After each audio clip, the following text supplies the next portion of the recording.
भैया चाय पी ली। देवनाथ। ना बहनी, जीजा जी के पास।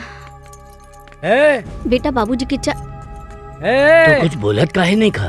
कहाँ? अरे भैया, धर्मशाला है का? अपन औकात देखला है? अरे हमरा भगिना से अपन बिटिया के बियाह करबा? चला, तोहर औकात नहीं खे, बुझ गईला ना? कल्टी उखा तेल लगा के। चुप। हम अपन दोस्त देवनाथ से बात करे आइल बानी, तू बीच में काहे पड़ा तड़ा?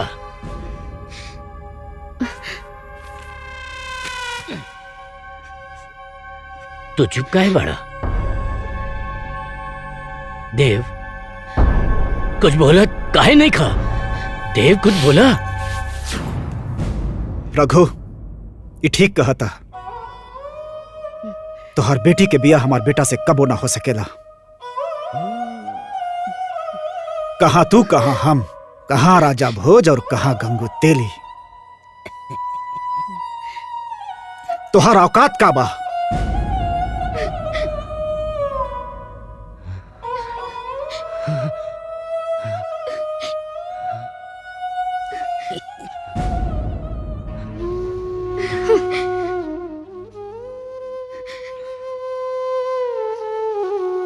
तोरा के का हो गइल बा देवनाथ?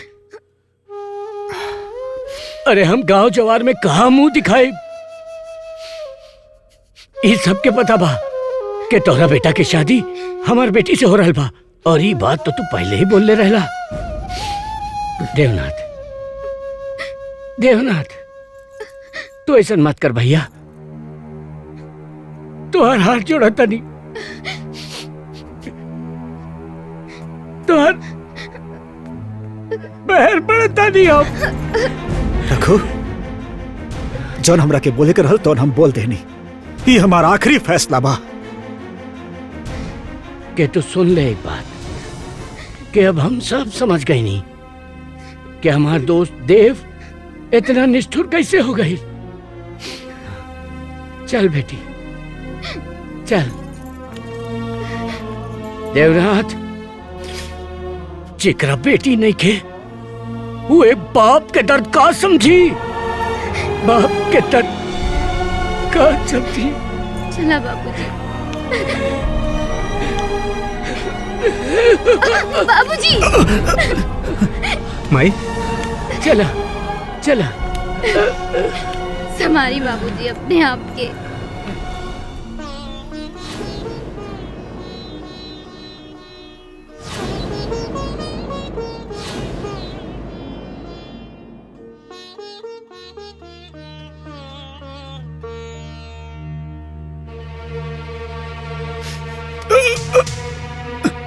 पापा पापा का भेल? पापा माई माई देखा पापा, मामा जल्दी करो, पापा के डॉक्टर के पास ले चलो। मामा का भेल? पापा तेरे वो ठीक तो बनी ना? का भेल हो गए?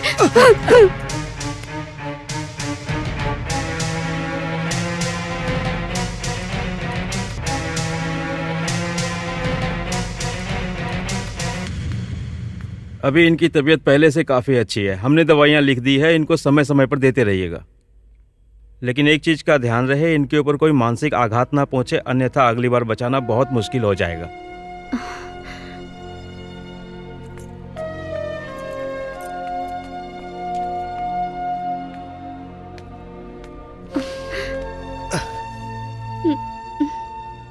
बेटा हमार जिंदगी में ऊपर वाला हमार हर इच्छा पूरा कैलस, बाकी अपन परिवार के वजह से हम अपन सुदामा जैसन दोस्त खो देनी।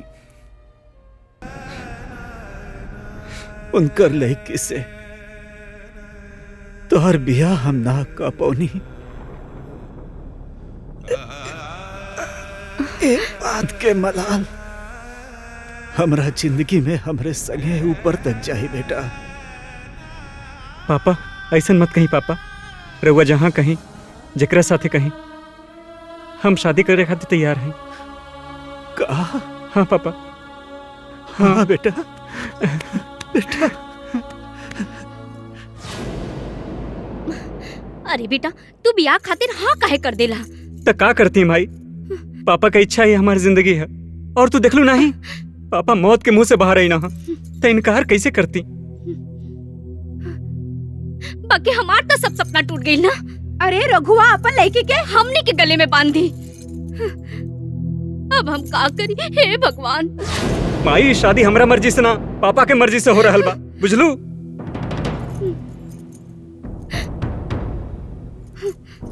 का बहनी? का भाई सब हो गया उल्टा पुल्टा? भाई को और लाखों के जेवर लेबू न दहेज। तो हम का करी भैया? का करी? गावा या पिया है कि गीत वो तेल लगा के।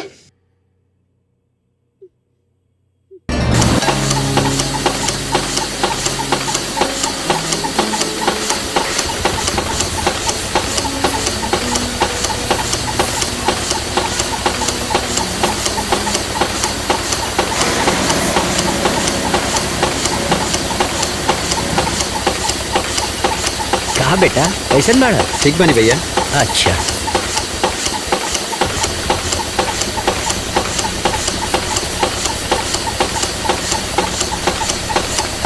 लंच हो गइल बा, खाना खाला। चलो चलो चलो चलो चलो ओ भैया आवा। हाँ चलो रंगो भैया।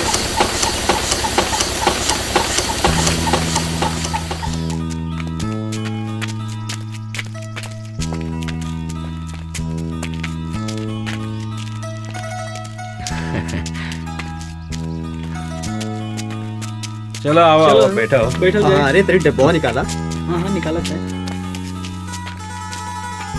देवनाथ, हाँ काहे गुमसुम बैठल बड़ा? नहीं यार, कोनो बात नहीं बा। अरे तो चला फिर खाना खाई जाए। बाकी हम टिफिन नहीं ले आइल बानी। तो का भाई, टिफिन तो हम ले आइल बानी ना। लेकिन लेकिन कुछ ना यार, दोनों साथी एक के साथे बैठ के खाना खाइए ना, बड़ा मजा आई। लावादा हम खोली। ला खोला। रघु, हाँ हमरा केक के रोटी दिया, हमरा भूख नहीं खे। काहे एक के रोटी काहे?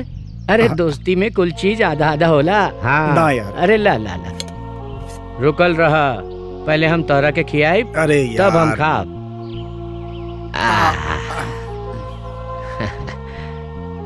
ला।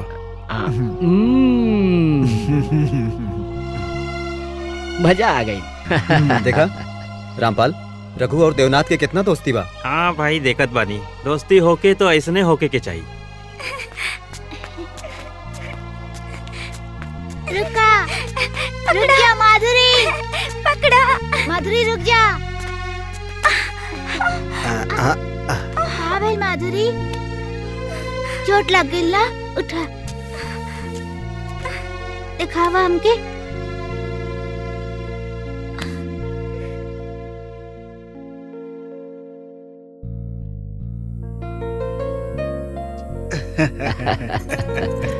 देखल जाओ के हरेला। कितना बढ़िया से खेल रहा बड़ा। ली भाई साहब, ली ना। हाँ ली चाय। भाभी नमस्कार। बिस्कुट ला। बिस्कुट ली? नहीं नहीं अरे ली तो। नहीं बस बस। ली ना। रुक जा माधुरी। माधुरी बिटिया। हाँ माई। यहाँ आवा, यहाँ आवा बिटिया। इला बिस्किट। माई हमरा 2 गो बिस्किट चाहिए। 2 गो का है? एगो हमरा खातिर और एगो प्रभाकर खातिर।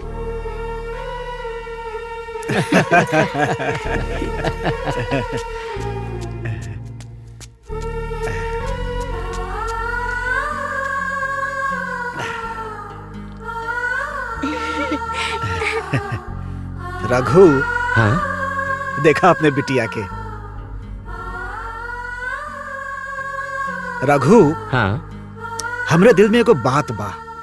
अच्छा, अगर बुरा ना माना तो कहीं। अरे भाई बुरा माने की कौन बात बा, बोला।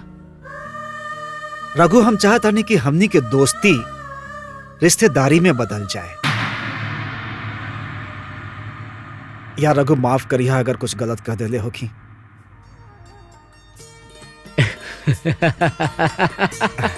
तू तो हमरे दिल के बात छीन लेला। हम यही सोचत रहली। बाकी बाद में मुकरिया मत। नहीं, मुकरे के कौन सवाल बा।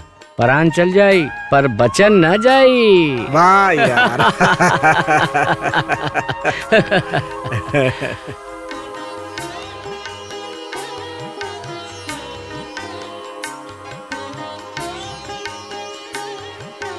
प्रभाकर खैलस नु?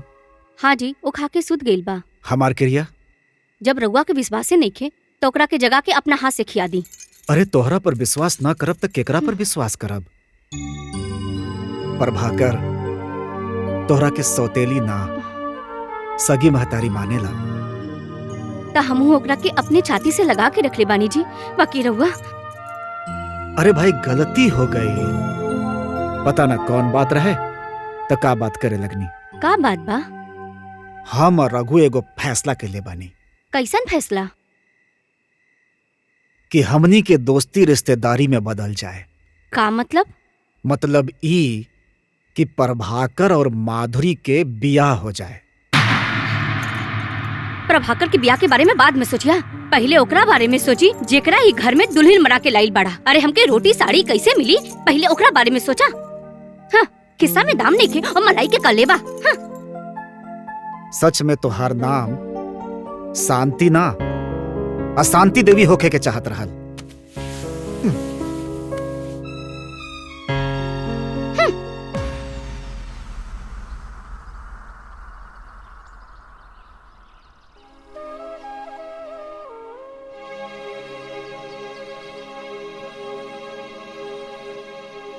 अरे देवनाथ, काहे यहाँ बैठल बड़ा?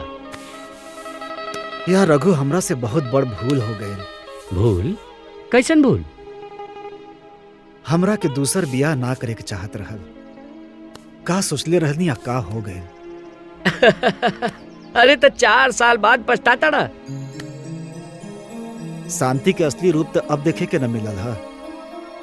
सोचले रहनी प्रभाकर के माई मिल जाई, बाकी अरे यार, जिंदगी में उतार चढ़ाव तो होते जात रहेला, बाकी मर्द वो होला जे हर हाल में खुश रहे। रघु, शांति के ताना हमसे ना बर्दाश्त होला। ओके हमारा बेटा के कम आपन चिंता ज्यादा रहेला। अरे यार, घर के छोटी छोटी बात पे इतना माथा पच्ची करबा ना तो जियल मुश्किल हो जाई भाई। जा जा काम पे जा, हमू चला तनी। हाँ ठीक, जा जा जा।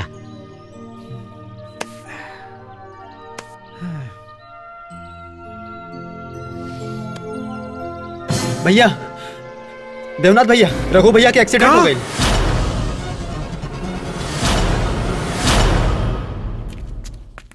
ये अब ठीक हैं, इनको अब घर ले जा सकती हैं। ठीक बा।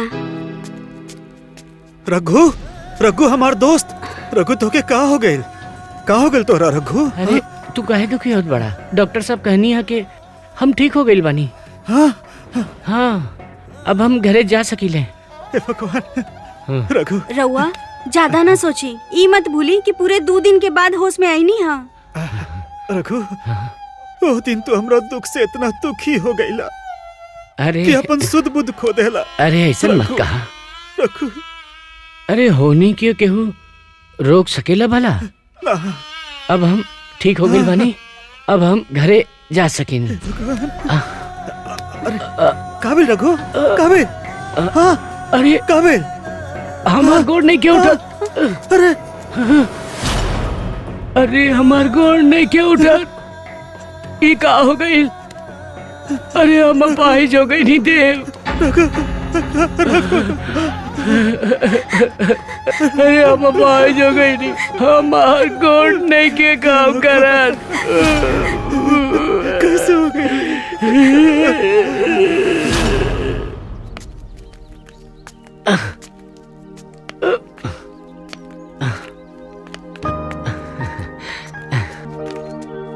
रघु,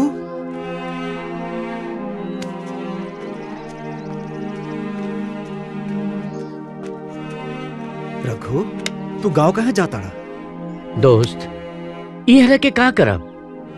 कंपनी से हिसाब किताब होए गइल बा। सोचता नहीं कि गांव चल के ओइजा खेती बाड़ी करी। माधुरी, तू हमरा के छोड़ के जाता रू तो हम केकरा संगे खेलब? तोरा के तो वहाँ बहुत लोग मिली है, हम केकरा संगे खेलब? रखू, तू हमरा से दूर भले ही जाता ना, बाकी तू रहबा हमेशा हमरे ही दिल में। दोस्त, हमरा के भूलिया मत। हाँ? ना, हम ना भुलाए।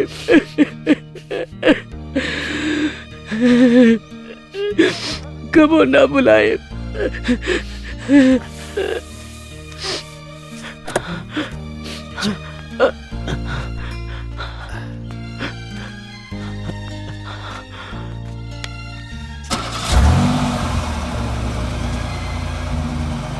By by Prabhakar. By Madhuri.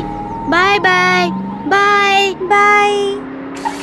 यार रघु, आज नाइट शो में दंगल सिनेमा देखे चलल जाई। देवनाथ चाचा, बाकी रघुनाथ जी के तो गांव गईले 1 महीना हो गई, बाकी रहुआ अभी तक उनके नाम न भूलने। कैसे भूल गए? रघु हमारा दोस्त रहा। सच्ची दोस्ती यही कहाला, इंसान मछली नियन छटपटाला। सही कहता है बेटा।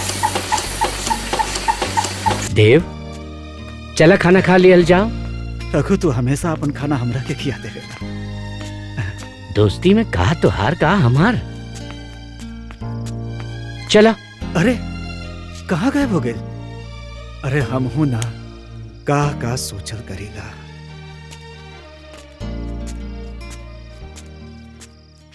पकड़ पकड़ पकड़, रुक रुक रुक, देखने के चला। पकड़ यार, पकड़। चल चल चल, बताओ। अभी बताओ तेरे थाना में। चल बहुत भारी हो गई। चल चल।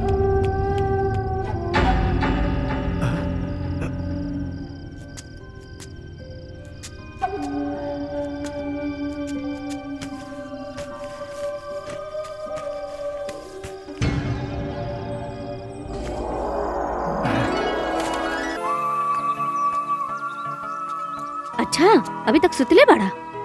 अच्छा। अरे ई का करत ताड़ू? बौरा गेल बड़ू का?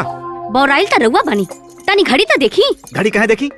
7 बज गेल, काम पर ना जाइब का? नहीं। अरे काम पर ना जाइब त घर कैसे चली जी? घर चली ना, अब दौड़ी। हमरा सूते दा, दिमाग मत खा। जा अपन काम करा, जा। अच्छा, अरे तोरे पास दिमाग बा जे हम खाई? अरे हमर त कर में फुटल बा जो तुझसे ब्याह हो गई। अब तो 2 जून के रोटी भी मुसर हो गई हमके। अरे अब तू रोटी ना, मालपुआ खाइबू। मालपुआ। चुप करी, निकम्मा बनकर बैठा बड़े। मालपुआ खाइबू? कहाँ से आई मालपुआ? पेड़ पर से झड़ी कि आसमान से बरसी? हाँ, चुपचाप उठी और काम पे जाइए टिफिन लेके। हम नौकरी छोड़ देले बानी। का? हाँ। काम छोड़ देले बानी? हाँ। तो अब का करबा? धंधा, बिजनेस। धंधा खातिर रुपया चाहिए, कहाँ से आई रुपया? मेहरी के धोती न बिलारी के गाती। हाँ, धंधा करियन। अरे रुपया कहाँ से आई जी? पेड़ से झड़ी के आसमान से बरसी?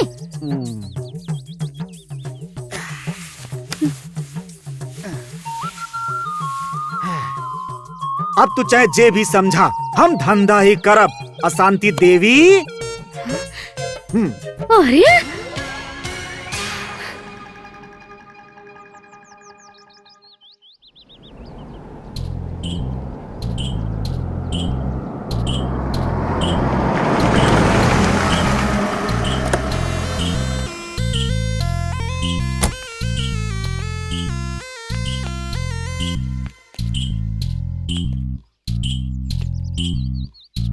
गुड मॉर्निंग सर।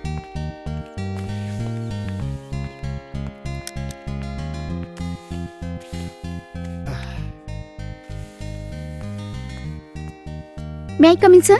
अब Thank you, sir. क्या नाम है आपका? जी माधुरी। माधुरी। आपके पिता का नाम रघुराज है? नो सर, मेरे पिताजी का नाम वीरेंद्र शुक्ला है। अच्छा, कहाँ की रहने वाली हैं? जी जौनपुर की। पापा, मिस माधुरी की फाइल भी ठीक है। हाँ। अच्छा माधुरी, हम तुम्हें बाद में फोन करेंगे। जी sir. Thank you. Thank you. Raghu की बेटी माधुरी भी अब इतने बड़ी हो गई हुई। रहुआ केकर बात करता नहीं पापा? वक्त अइला पर सब जान जाइबा बेटा।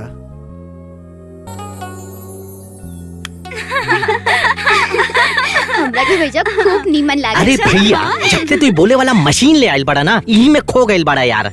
तका करी रे चार्जर, लंगूर नियर तोर मुंह ताकी। अरे हमार ना, सामने देखा, सामने माधुरी देवी आवत अड़ी हो।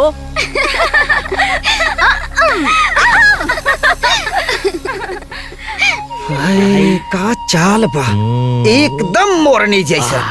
अरे घायले हो जाइलो, अरे चार्जर घायले हो जाइलो। हम जब भी एकरा के देखिला ना, हमारा पूरा तन बदन एकदम थनथना जाला रे चार्जर। और दिल बेचारा एकदम घायले हो जाला रे बाबा, घायले हो जाला। तनी हंस के ताक दा गोरी। हम है मजनू, तू हऊ लैला मोरी। मुझौसा कहीं के बड़ाई। हाय। अरे भैया आ मत भरी, ली खाई नहीं खाई। चुप चार्जर। यहाँ हम अपने आँखी से रानी के जवानी के रस पियत बानी, और तू पगलू हमरा के खैनी खियावत बड़ा। अरे तो यह तरह बात ना बनी। वो कंगला रघु से माधुरी के हाथ मांगला, और तब दिन भर देखा ना। भाजी, माधुरी के माई के मरला के बाद ओके माई और बाबू दोनों के प्यार देके पल्ले बनी। सब जाना तनी भैया, बाकी बेटी तो पराई हो खेली, उनके ससुराल भेजही के पड़ेला। हाँ भाजी, सही कहा तारू। यह तो दुनिया के रीत बा। तो माधुरी खातिर कोनो घर वर दिखले बानी? अरे कहा देखे सुने के बाद सब तय तमाम हो गई बा। सोनपुर में हमारे को दोस्त बाड़न, उनके लड़का से माधुरी के ब्याह के बाद पक्का हो गई बा। वैसे तो वो लोग शहर में रहेलन, बाकी गांव में सब जमीन जायदाद, 2 तल्ला मकान। अरे बहुत बड़ा अमीर आदमी हवन लोग। बाकी भैया तू लोग के दोस्ती तो पुरान हो चुकल बा, उनका ऊपर दौलत के चादर चढ़ चुकल बा। अरे ना भौजी, ये बात सच बा कि हमन के दोस्ती दौलत के तराजू में ना तोलल जा सकेला। अरे वो लोग करोड़पति हवन, हम गरीब गुरबा। बाकी हमन के दोस्ती पक्की बा। ए रुका।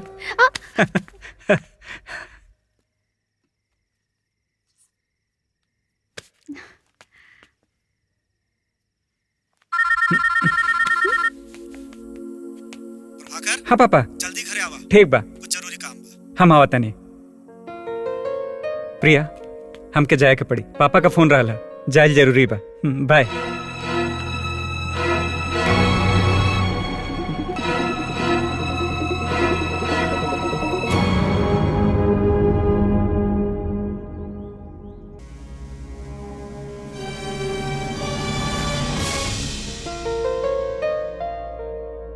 का बात है पप्पा, रउआ लोग ये तरह मुंह फेर के काहे बैठल बानी?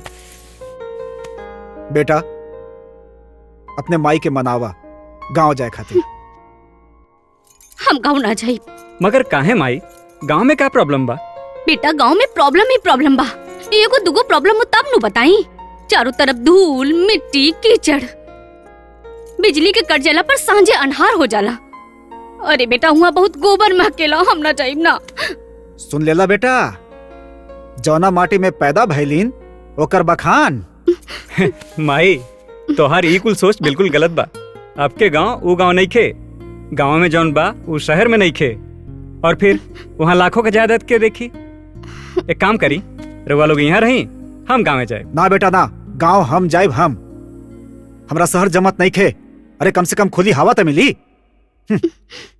ठीक बा, तो हमहू चलब। का? सीधे सीधे कहे ना कह तू कि हम चलब। बेटवा एगो काम करा, तू 2 टिकट गांव जाए के बुक कर दा, उहो काल्हे। ठीक बा, हम अभी एजेंट के फोन कर देता नहीं। हेलो,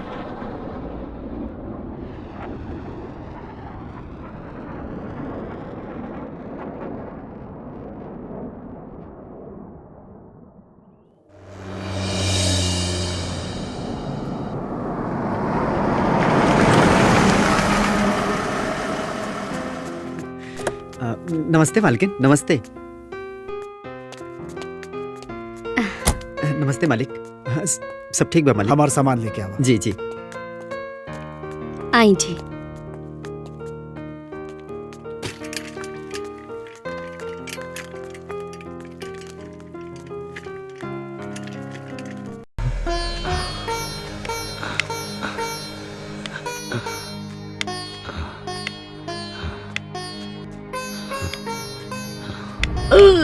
हाँ? हाँ? रघु, संभाल के संभाल के।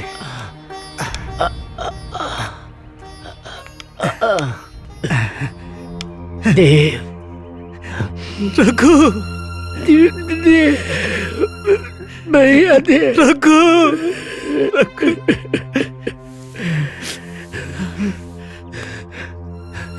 चलो बैठो, संभाल के।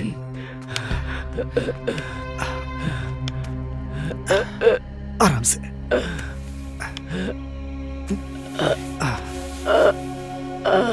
बनवारी, ओ बनवारी। जी मालिक। बनवारी कहाँ बा? वो तो सब्जी लेवे बाजार गइल बाड़े। अच्छा, एगो काम करा, जल्दी से मीठा पानी ले आवा और चाय बनावा। ठीक बा।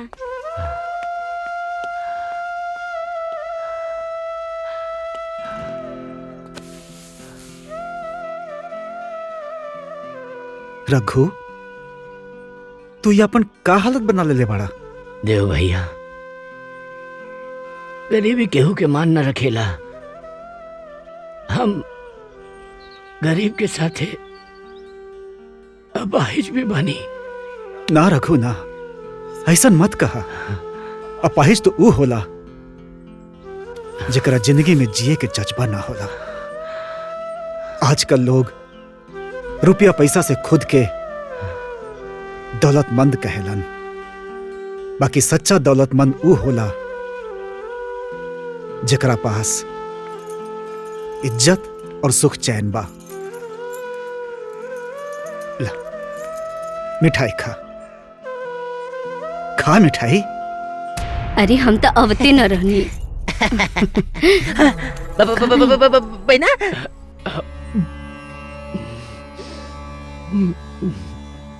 ना रघु ना, ना, एकदम ना। शांत हो जा, हम बानी नो। एकदम शांत हो जा। ला पानी पिया।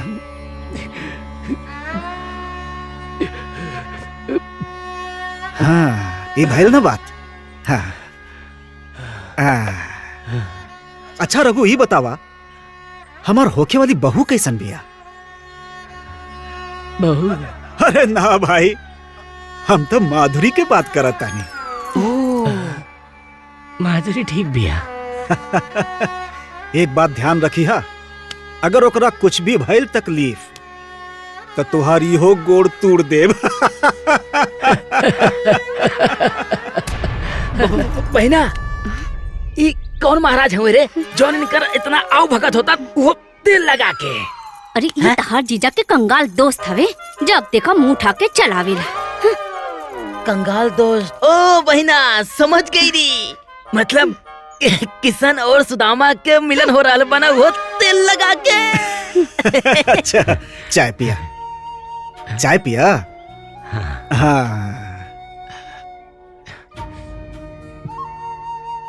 ए बहना, ई कुल हम का सुन रहल बानी? वो तेल लगा के? अरे ये बड़ी लंबी कहानी बा। लंबी कहानी बा? रहते बहना, हम ये कहानी तोर बाद में सुन ले। हम जाता नहीं घर रे अपने, अब ना रुकम, जाता नहीं। ना भैया, तू कहीं न जाइबा। ई घर के तहार जरूरत बा, तू ऐजे रहा। अच्छा तो कहत बाड़े ना बहना, तो हम रुक जाता नहीं तेल लगा के।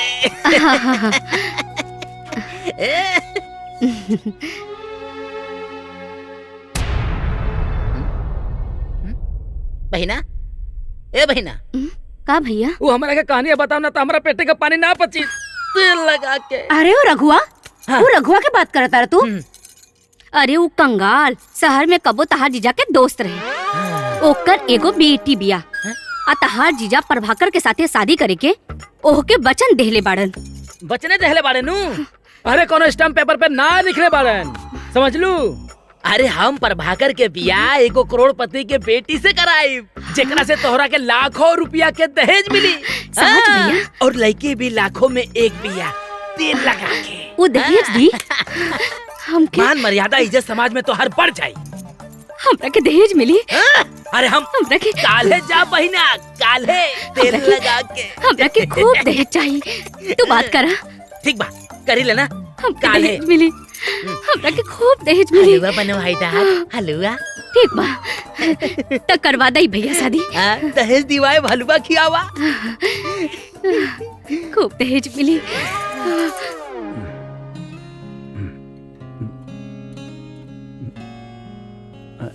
अरे बिटिया आ गई लू। हाँ, अब तू यही तरह से बिटिया टिप टाप रहल करा। तो बस ये जान ला कि जौने दिन तोहरे ऊपर कोनो करोड़पति लड़का के नजर पड़ गई, तौने दिन जान ला कि हमनी की जिंदगी में बाहर आ जाई। टेंशन खत्म। लेकिन बाबूजी, हमने की अमीर बने के नाटक कब तक करे के पड़ी?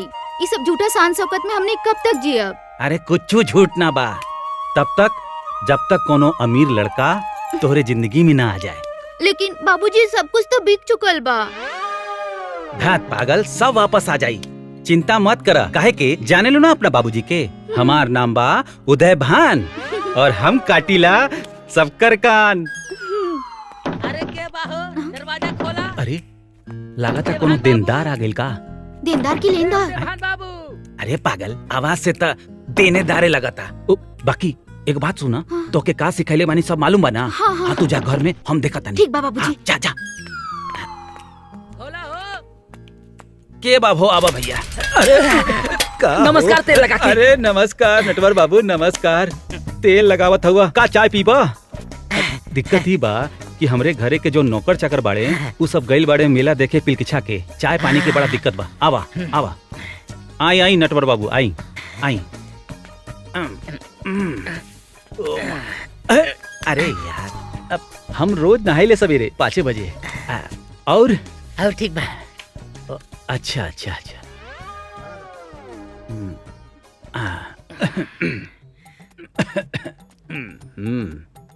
वो कहा है ना नटवर बाबू कि अमेरी के शौक नु बड़ा खतरनाक होखेला।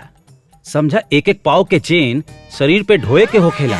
हाँ। उदय भान भैया, 2-4 चैनिया कम कर दा तेल लगा के। तो कौने बात के अमीर रह जाए जब कम करा दे मर्दे। यो बात ठीक है बा। अच्छा, ये सब असली है ना? असली? कबो सोना पहनले बड़ा?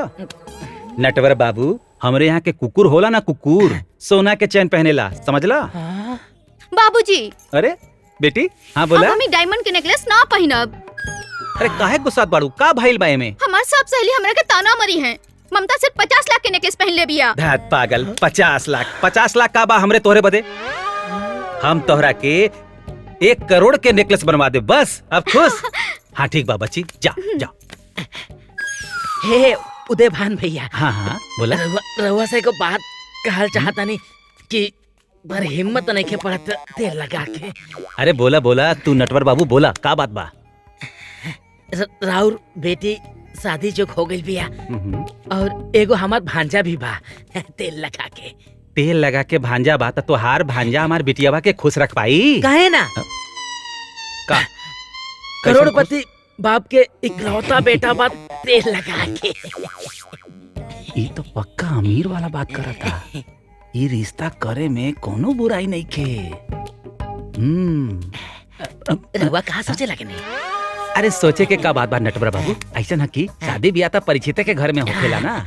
आप परिचित बाड़ा, होई शादी। तो हमें आज्ञा दे। हम हाँ, तो आज्ञा क्या, हम हो के तो कलकत्ता जाए के बा ना, नाश्ता करे। कलकत्ता जानी नाश्ता करे। कलकत्ता नाश्ता करे? तो और का, यहाँ पटना में उदय भान लायक बैठे के जगह कहाँ बा? कलकत्ते जाइला। हाँ तो हम चले तेल लगा के। हाँ चला।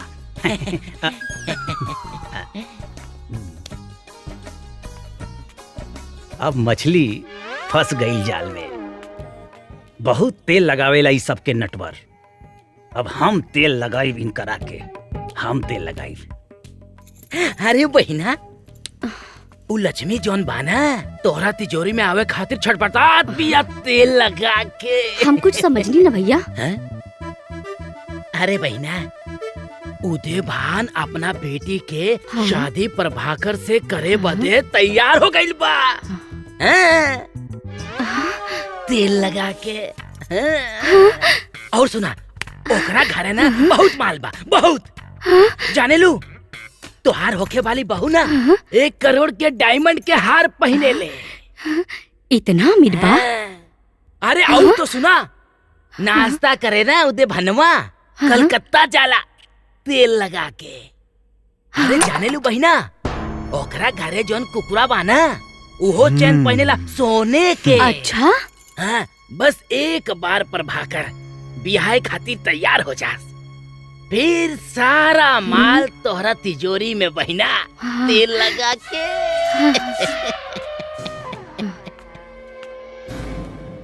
शांति देवी, ज्यादा खुश होके के जरूरत नहीं खे।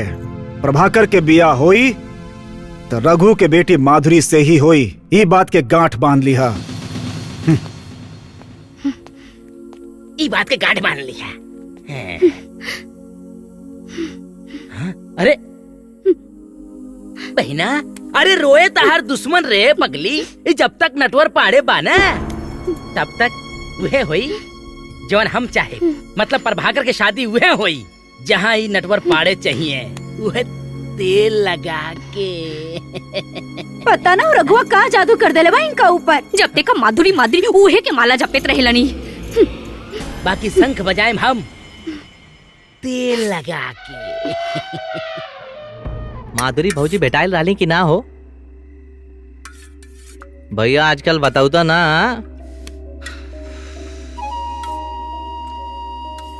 सब आवत रहल यार, लेकिन जानत बड़ा सबसे मेन चीज का बा?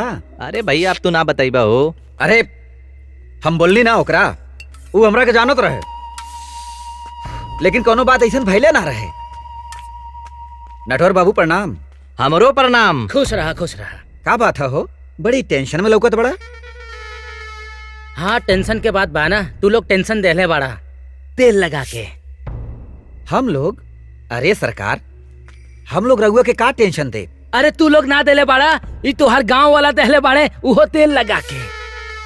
हमरे गांव के नाम बताई नटवर भैया। हाँ महाराज, नाम बताई। हमारा गांव में के पैदा हो गया तोहरा के टेंशन देवे वाला? अरे वो रघुराज तिवारी। ओ रघुआ? अरे का भैया, ओ रघुआ तो खुद ही में टेंशन बा, वो आपके का टेंशन दे? का रे चरचरवा, बताओ तनी महाराज के। अरे नटवर बाबू के मजाक करे के पुरान आदत बा यार, हम जानी ला ना, मजाक करता ने। हम मजाक ना करता नहीं, हम सही कहता नहीं। अरे वो कंगला ना अपने बिटिया के संगे हमार भगना के बियाह करल चाहता, उहो तेल लगा के। तोहार मतलब वो देवनाथ मिश्र के बेटा? अरे महाराज, कहाँ वो देवनाथ बाबू और कहाँ ही रघुआ? आपो न महाराज मजाक करे ले बस। लेकिन भैया ये तो सही में टेंशन वाला बात बा यार। लागत बा वो कंगला पागल हो गइल बा। अरे नटवर भैया, ओकरे बिटिया खातिर हमरा जैसा नौजवान लड़का अपन घर द्वार छोड़ के मौसी के यहाँ रहत बानी, और उ रघुआ। ए बाके, ए गुरु, ये राइट टाइम बा। उ रघुआ से डायरेक्ट बात कर अपने बियाह खातिर। ही कहत बड़ा। ए बाके, एक काम करा ना, तोहरे साथे हम चलब। चला ना तेल लगा के। हाँ, कल है सवेरे। ठीक बा।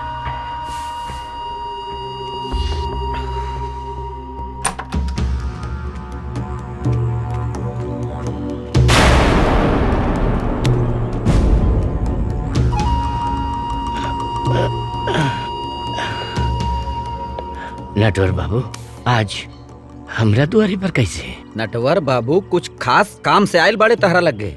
हम तो से ना पूछा था नहीं। का नटवर बाबू बोली, का काम बा? रघुराज भैया, कोनो चीज मेल के होला ना तो खूब निक लागेला, उहे बेमेल हो जाला ना तो परेशानी बढ़ जाला। वो तेल लगा के, समझला? ना हम ना समझी। तू का कहे चाहता रहा? हम समझावता नहीं। तो चुप रहा के ना रघुराज भैया बोले थी, हम बोली चाहे बाके, बात एक के हा वो झूठ ना बोली। काका, हीरा के पितरी के अंगूठी में पहनला से शोभा ना देला। तू पहले अपन औकात जाना। कहाँ तू और कहाँ देवनाथ बाबू?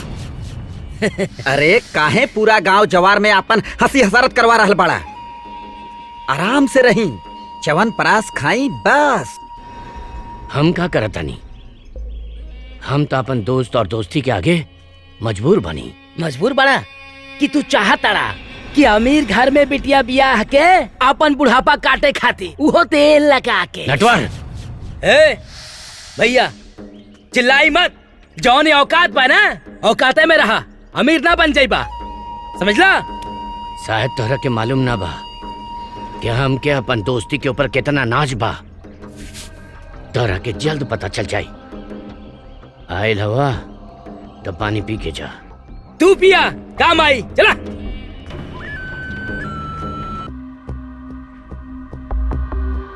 बस करा गुरु, कितना पियत बाड़ा, बस करा।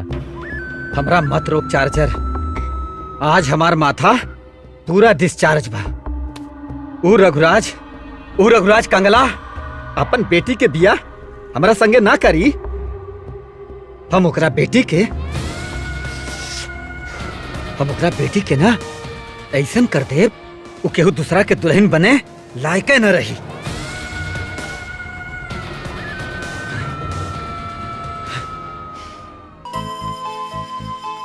प्रिया, हम तोरे बाबूजी और माई से मिलल चाहता नहीं। काहे? कुछ बात बा। प्रभाकर, हमार बाबूजी तो कुछ साल पहले ही भगवान के पास चल गईलन और माई उनकरा के गम में पागल खाने पहुंच गईलन। I am so sorry Priya. It's okay. बाकी बात का हो बतावा। प्रिया, हम तोहरा से शादी कल चाहता नहीं। शादी? इतना जल्दी काहे? थोड़ा इंतजार करी। लेकिन कब? अब और इंतजार नहीं के होत। अब कुछ करके जल्दी करा। प्रभाकर, अभी तो हमार खेले खाए के उम्र बा। बाकी हम तोहरा बात पे गौर करब। बाकी इतना जल्दी काहे बा राजा जी? सुना, तोहरा के जल्दी ना बा, पर हमरा के जल्दी बा। ठीक बा? अब तोहरे बिना हम ना रह सकेनी। Love you.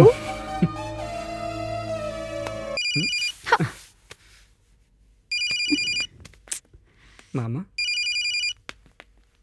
हाँ मामा, क्या बात है? का?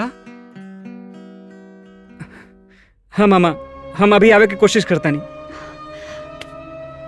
प्रिया, हमके गांव जाए के पड़ी। पापा के तबीयत बहुते खराब बा। मामा जी का फोन आयल रहा है। ना, हम चलब। हम तोरे बिना ना रह पाए प्रभाकर। प्रिया, तू चिंता मत कर, हम जल्दी वापस आ जाए। ठीक है?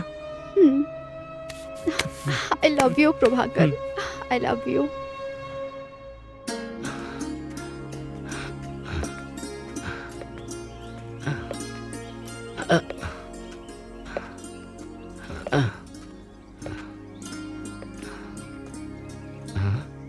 अरे गमछुआ कहाँ रह गई? हाँ, लगा था अंदर ही छूट गई। बेटा माधुरी, अरे बेटिया माधुरी। जी बाबूजी। अरे हमार गमछा हुई बेटी कहीं लेके आवा। ठीक बा, लावतानी।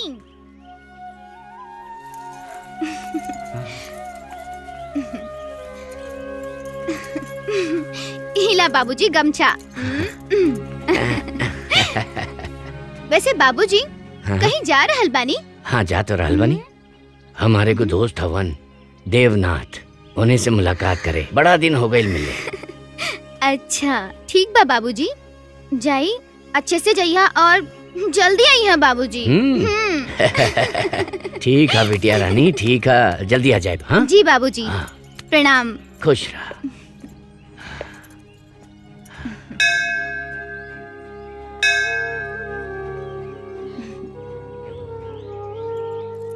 ना बा, तू समझत ना बड़ा हमार बात। हम परेशान ऐसे ना बानी।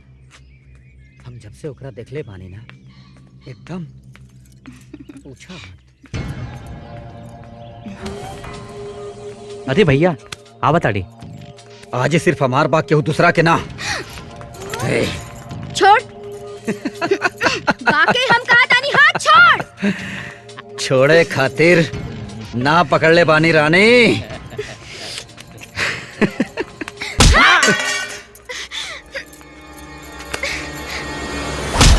कौन है मेरे?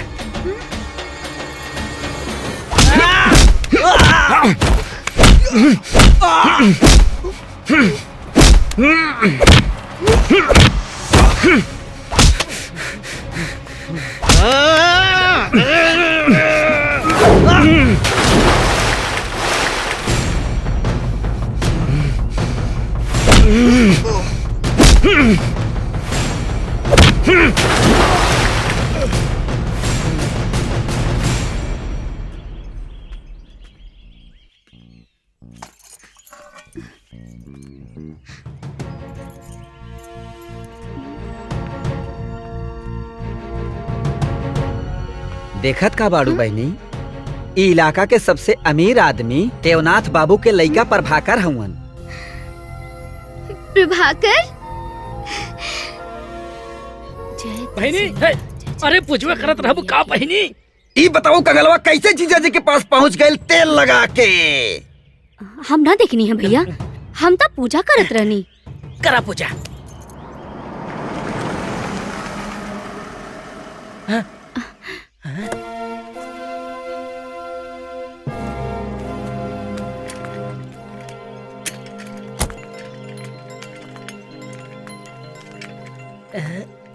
ये प्रभाकर है। प्रणाम माँ। खुश रहा।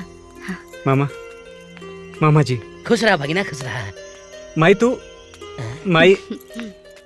तू रो मत माई। बाबूजी की तबीयत कैसन बा? तू चल के खुद ही देख ला। चला।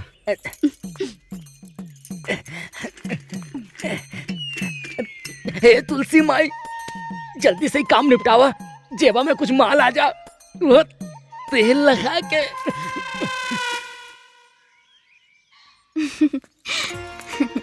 बाबूजी। हाँ बेटा।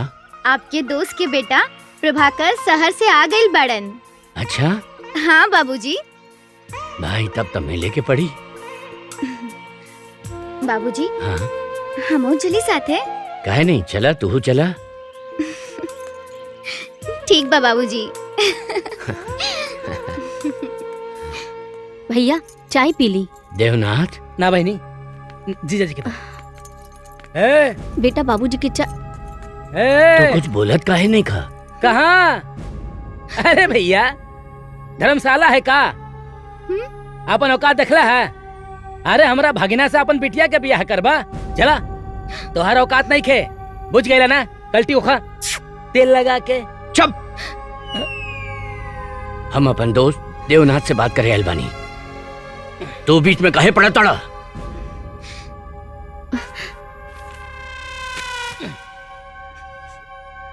तो चुप काहे बड़ा? देव कुछ बोला काहे नहीं खा? देव कुछ बोला? रघु ये ठीक कहता, तो हर बेटी के बिया हमार बेटा से कबो ना हो सकेला। कहाँ तू, कहाँ हम, कहाँ राजा भोज और कहाँ गंगू तेली। तुहार औकात का बा?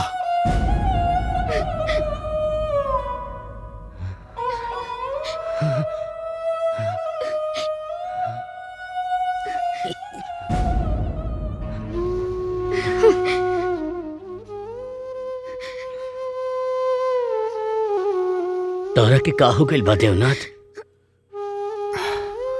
अरे हम गांव जवार में कहा मुंह दिखाए? इस सब के पता बा कि तोरा बेटा की शादी हमार बेटी से हो रहल बा, और ये बात तो तू पहले ही बोल ले रहला। देवनाथ, देवनाथ तू ऐसा मत कर भैया, तुहार हाथ जोड़ा तनी, तुहार पैर पड़ता नहीं। हम रघु जौन हमरा के बोले के रहल तो हम बोल देनी, ये हमारा आखिरी फैसला बा।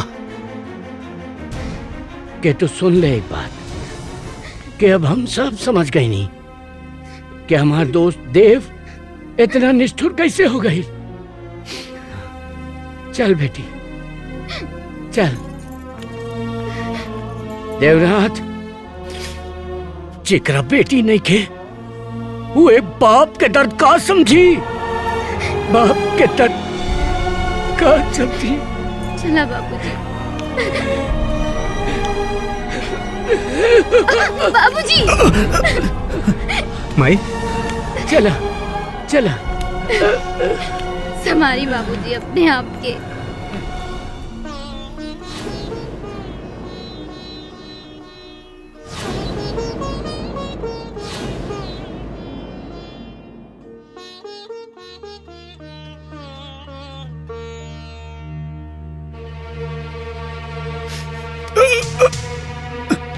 पापा पापा का भइल पापा? माई का भइल जी? माई देखा पापा, मामा जल्दी करो, पापा के डॉक्टर के पास ले चलो मामा। का भइल? पापा वो ठीक तो बनी ना? का भइल हो गए?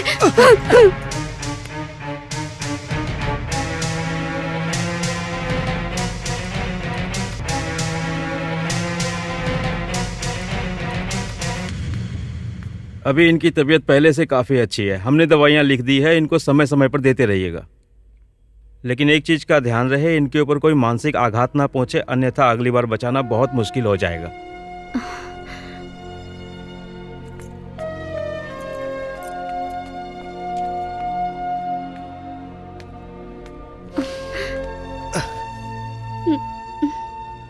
बेटा, हमार जिंदगी में ऊपर वाला हमार हर इच्छा पूरा कैलस, बाकी अपन परिवार के वजह से हम अपन सुदामा जैसन दोस्त खो देनी।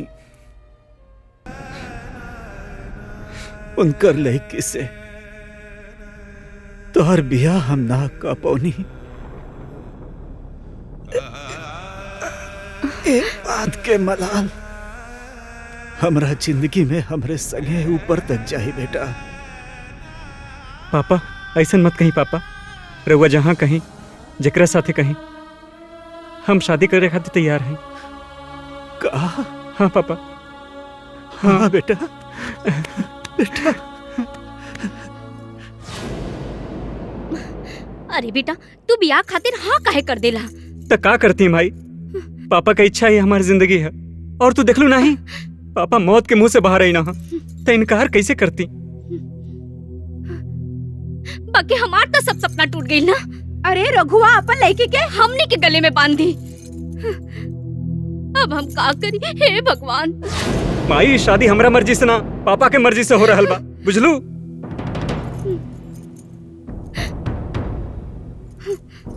का बहनी? का भाई सब हो गए ना उल्टा पुल्टा? भाई को और लाखों के जेवर लेबू न दहेज। तो हम का करी भैया? का करी? गावा या पिया है कि तेल लगा के।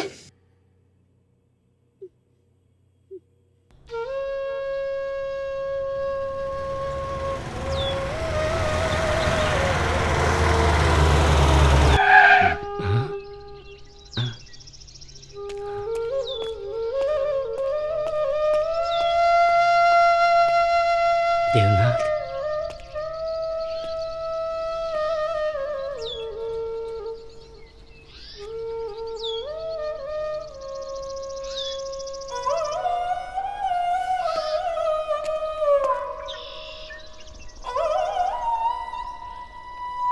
का रघु, हमरा के बैठे के ना कहबा?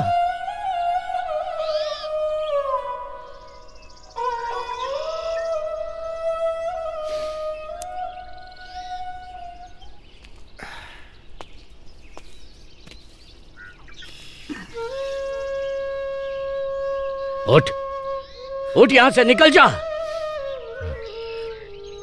कहां राजा भोज, कहां गंगू तेली? उठबा के धक्का दे के बाहर करी, उठबा की नहीं?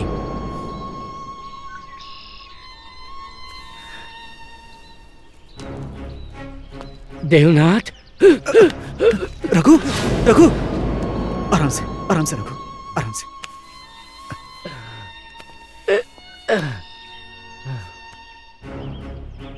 बोला देवनाथ, काहे खातिर रहिला? रघु, हमरा पास बोले खातिर कोनो शब्द नहीं खे।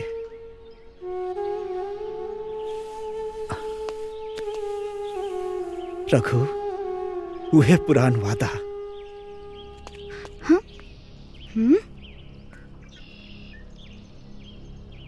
हम चाहतानी कि माधुरी के ब्याह प्रभाकर से कर दिया जाए।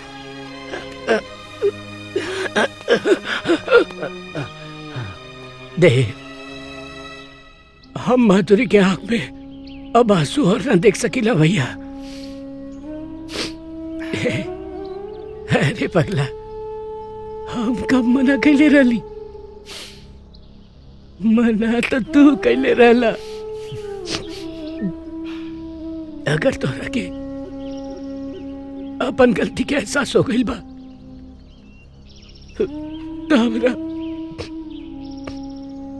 कोनो आपत्ति नहीं के देवनाथ।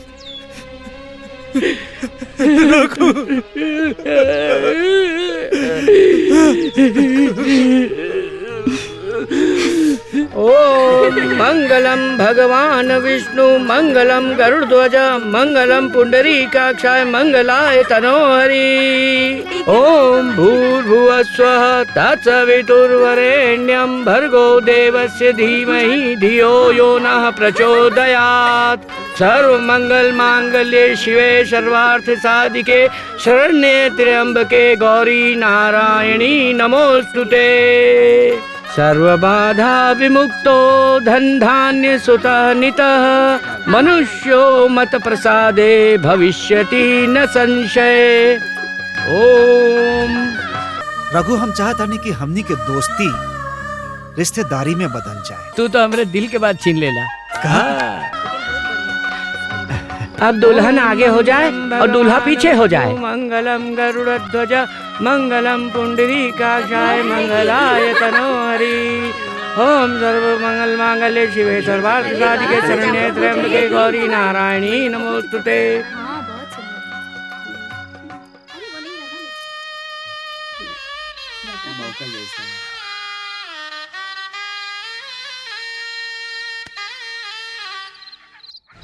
माधुरी!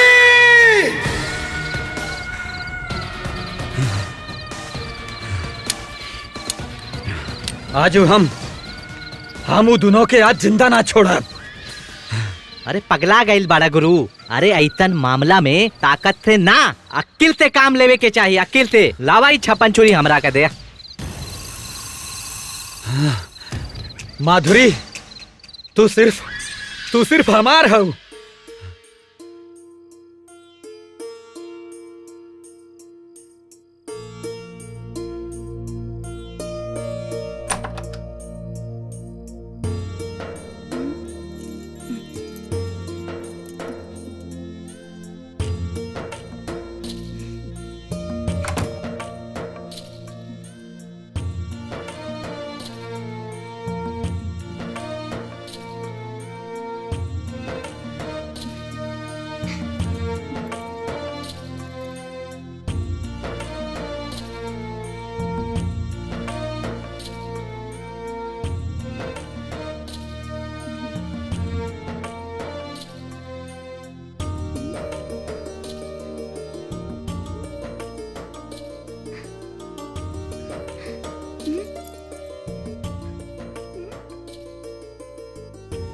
माधुरी, तू सोचत है वो कि हम तोहर घूंघट उठाए, तोहर रंग रूप का बखान करब, तोहरा के अपने सीने से लगा के 7 जन्म साथ रह के कसम खाए। तई सब हमके करे के चाहे, कहे कि तू ई लायक बाड़ू। बाकी हमरा के माफ कर दिया। ये सब हम ना कर सके नहीं, काहे कि तोहरा से हमार शादी हमार मर्जी से ना, पापा के मर्जी से भइल है। और पापा के खुश रखे खातिर हम अपन ई शरीर, अपन जान तक दे सके नहीं। बाकी अपन दिल अपन दिल हम केहू दूसर के दे देले बानी। माधुरी, रोला से कुछ हासिल ना हुई, हमरे साथे तुम्हारी जिंदगी नरक हो जाए। इससे बेहतर बात तू नई जिंदगी के बारे में सोचा, दोसर शादी कर ला।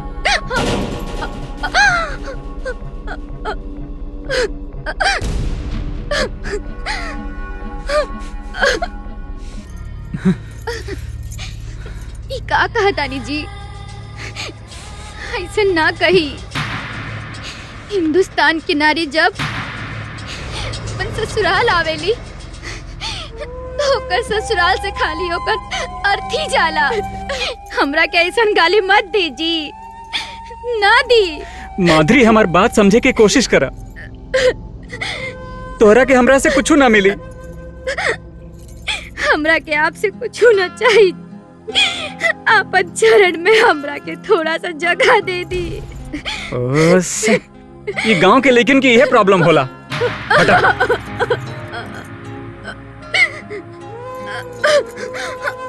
माधुरी, ए जी, हमके हमार हक चाहिए। हक? कैसन हक? ये चादर और तकिया हमके दे दी। रउआ नीचे काहे सुती है? नीचे सुते के तो हक हमारा। रउआ पलंग पे सुत जाई, हम जमीन पे सुत जाई।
बनवारी, ओ बनवारी। का भैल जी? बनवारी काका के काहे आवाज देता नहीं? बनवारी घर का नौकर है, यही से बुलावा तनी। हमरा के नहाए खातिर गरम पानी चाहिए। हम नहाए खातिर पानी गरम करके बाथरूम में रख देले बानी। रउआ नहा लीजी।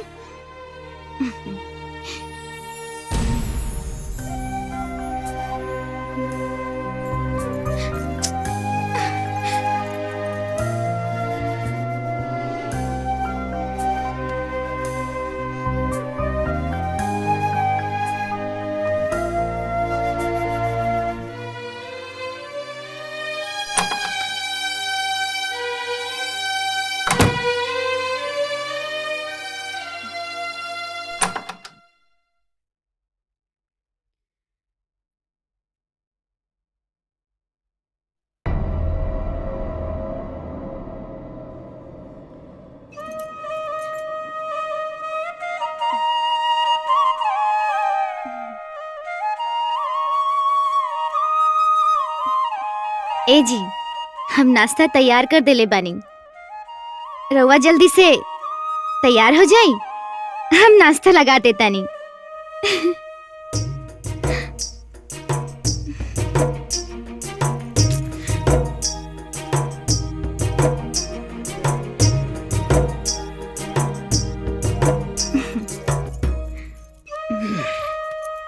खाली माई खाना। बनवारी, जी मालकिन। ये रोटी हमरा के दे दा। तू किचन के काम संभाल ला। जी, जी। हम एजा खिया देता नहीं। जी, ठीक है। अरे एक कंगाल के बेटी, ज्यादा गुनी बने की जरूरत नहीं थे। चल लू, जाके घर में बैठ के अपन हाथ के मेहंदी छुड़ावा। हाँ, मनहूस कहीं की। जो अजीबे प्रॉब्लम बा। अरे बाप कंगाल और बिटिया पागल। सुनी ना रे, तेल लगा के जो यहाँ से निकल, चल निकल यहाँ से, भाग।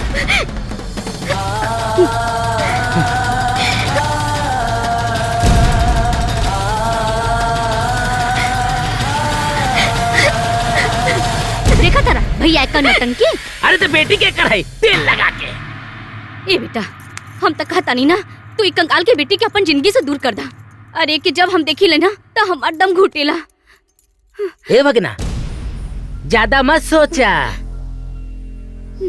ई घर से जैसे ई आउट होई ना, वैसे ही 1 करोड़पति के बेटी इन होई, वो तेल लगा के। हाँ। मतलब? हाँ बेटा, हमनी की तहार शादी तय कर देले बानी। जाना तारा, तहार बाबूजी तहार शादी करके ना ये खानदान की इज्जत डुबो देलन। अरे अब वो बच सकेला बहन, तेल लगा के। हाँ। हाँ। ओहो,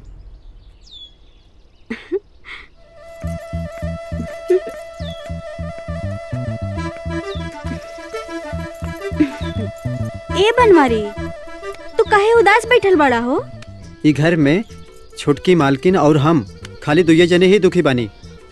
तो कौने बात पे उदास बड़ा?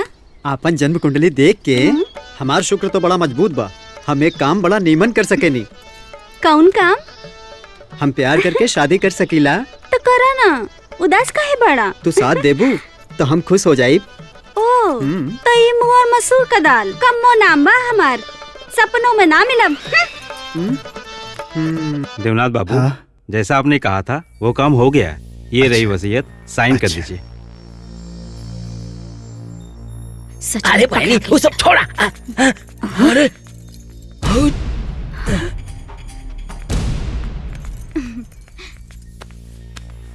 बोली पापा, क्या बात है? बेटा, यह हमार वसीयत नामा। अब हम चैन से मर सकब। पापा? हाँ? अरे ये सब का क्या जरूरत रहे? वैसे भी सब। बेटा, हवा के रुख बदले में देर ना लागेला। देवनाथ बाबू, हाँ, अब मैं चल रहा हूँ। जी जी प्रणाम। जी, बहुत बहुत धन्यवाद। पापा, हम वापस शहर जाए चाहते हैं। कहे बेटा, इतना जल्दी? कंपनी का पहला प्लांट बंद हो गया बा। प्लांट मैनेजर का फोन आयल रहे। ठीक बा, जा। बाकी बहू के साथे लेके जा खुशी खुशी। बाकी बाबूजी, हम रउआ छोड़ के ना जाई। बहू, तू हमार फिकर मत करा बेटा। बाबूजी, अगर हम चल जाई तो राउर सेवा के करी? ठीक बा बहू, तोहार जैसन मर्जी। हैं? अरे जीजा जी तो तोहरा के भीख मांगे के कटोरियों ना देले, वो तेल लगा के।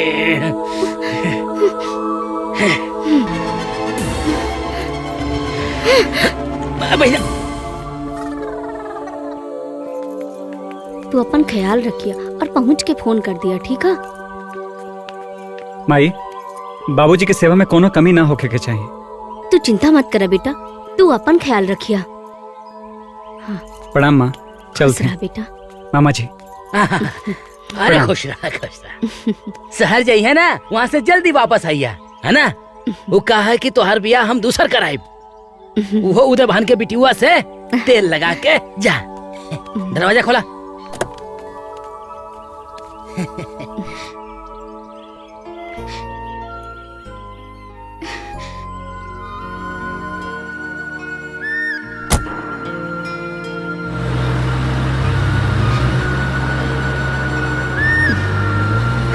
जल्दी आइए बबुआ। उदय भनवा कहीं भी कैंसिल तो न कर दीनू। बहन, हमार सेटिंग करावल बा, वो तेल लगा के। चला, हमरा भूख लागल बा, हमके खाना था। हाँ चली चली। है तेहुआ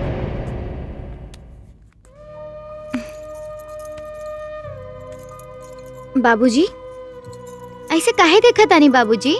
बहू, अपना वचन निभावे खातिर ई का कह रहल बानी बाबूजी?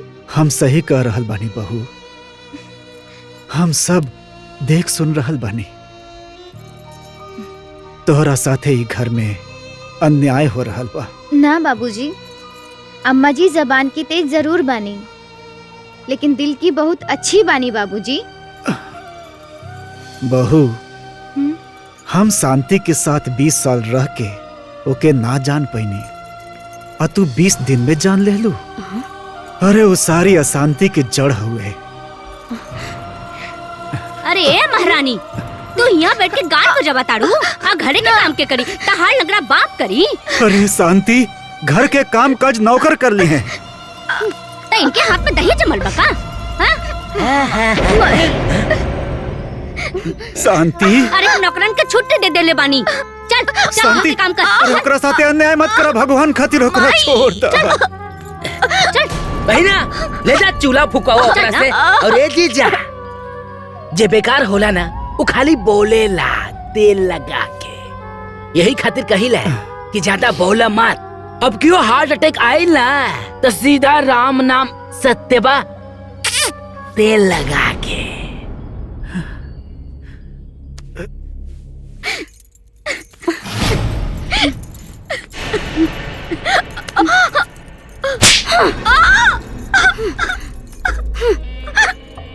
मत मारी माई, देखी ना गाल पे उंगली के निशान पड़ गए बा। छी छी छी छी छी छी, का हालत बना ले बाड़ू। हमरा संगे बियाह कर तू तो रानी बना के रखती। वैसे भी अब अहिए कोनो देर नइखे भइल बा। हम आज भी तोहरा के अपने तहे दिल से चाहत बानी।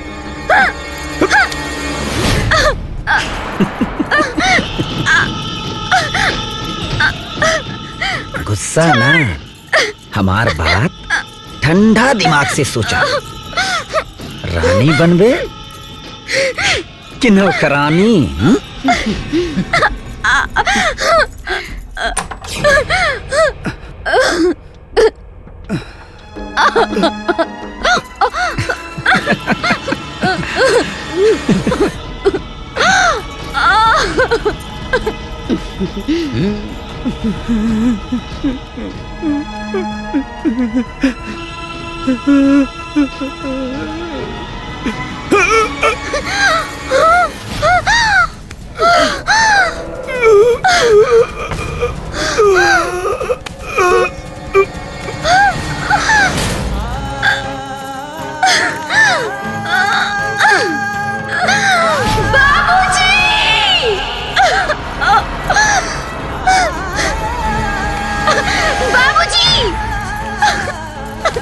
उठी बाबूजी।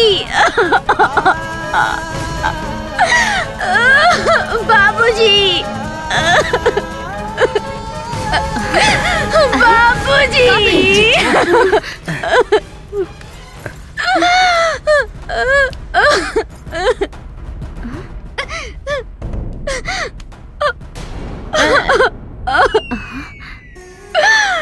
बाबूजी। चलो, मुक्ति मिल गई। लेकिन भैया, हम प्रभाकर का क्या जवाब दें? हम माने नो। बाबूजी समझा दे, चिंता मत बाबूजी करा। उठी ना। तेल लगा के। बाबूजी। प्रभाकर, अब तोरे बिना मन ना लागत हमार।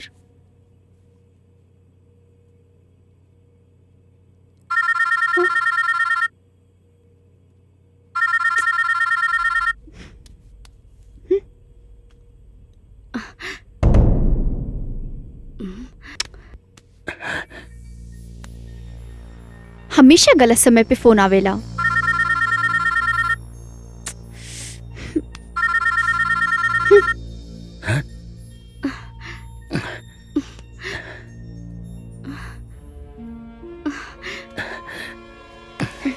कोनो जरूरी फोन हुई तब?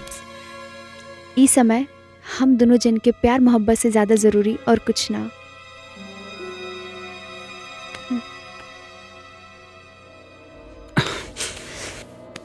का भइल? पता नहीं, हमरे दिल में अजीब से हलचल हो रहा बा। हमरा के अपने दिल में समा जाएदा, सब शांत हो जाई। प्रिया, जब हलचल शांत हो जाई तो हमरा के बता दिया।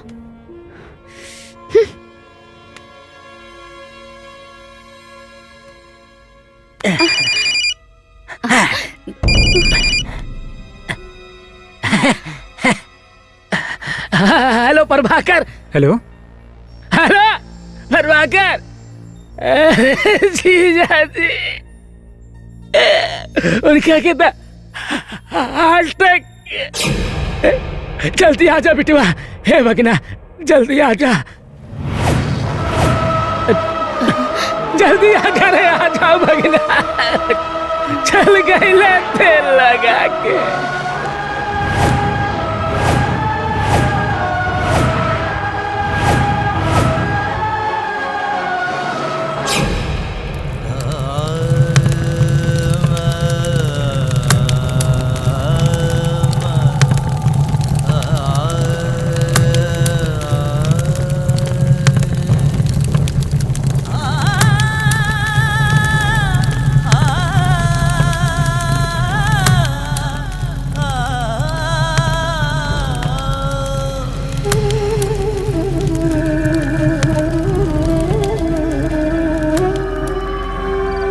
प्याज के बुकनी आवे के बा, बाकी बहुत लगेला आंख में।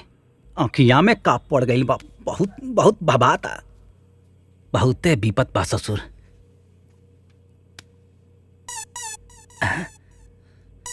लागता कि बड़की मीटिंग में बाड़े। यही में फोनवो बजता ससुर। पता नहीं लेनदार बा कि देनदार बा। देखी। हेलो। हाँ उदय भान जी, अरे हम नटवर पाने बोला तनी हो। अच्छा एक काम करी, हमार भगना ना शहर से चले आइल बा। ओकरा से शादी करे खातिर अगर बातचीत करे के होखे आप हूँ चला आवा।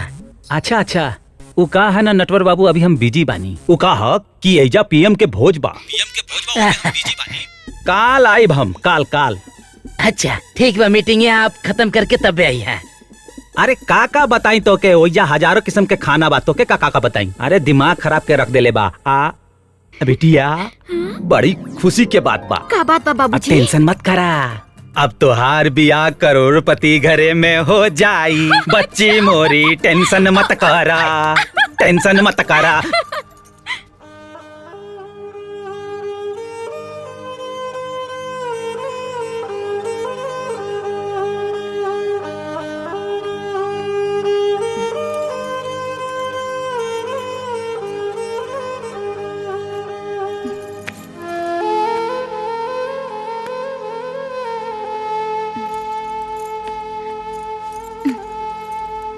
ए जी,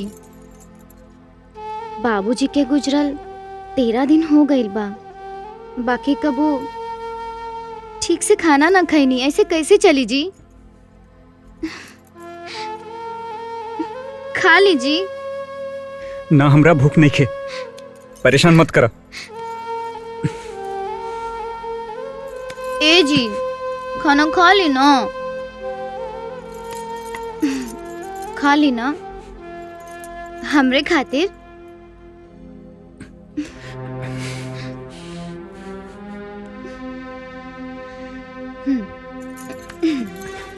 ए जी थोड़ा सा खा ली।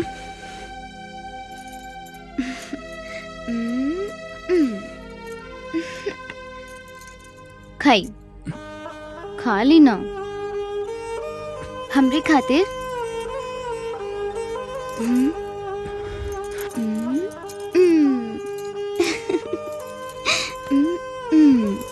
अरे बहिना ठीक है, इली खाई।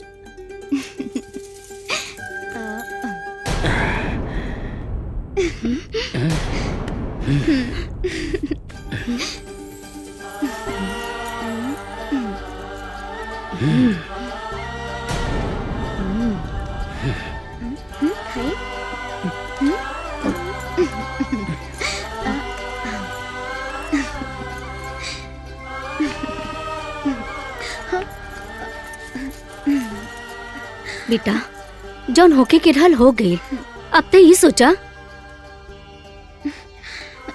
तो यहाँ खड़ी खड़ी का देखा तारू, जो घर के काम कर। जो बेटा अब तू बतावा, ये रघुआ की बेटी से पिंड कैसे छूटी? ए बहन, तोहार मनोरथ पूरा करे खातिर हमरा दिमाग में एगो आइडिया आइल बा। अरे ओकरा के मुआ के कुआं में ढकेलता तेल लगा के।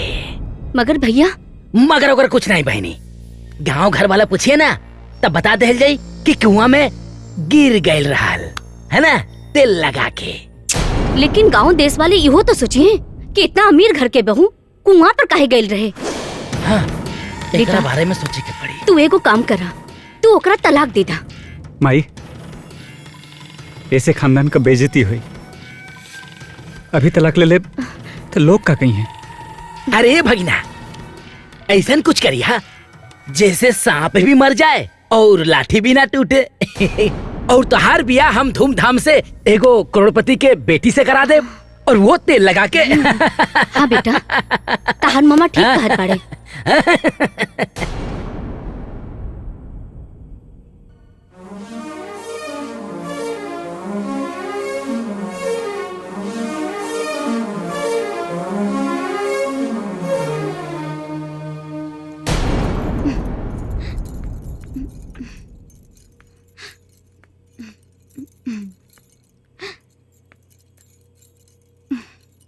माधुरी, माधुरी जी तू अपन सामान बांध ला, काले हमनी के शहर जाए के बा। जी ठीक बा।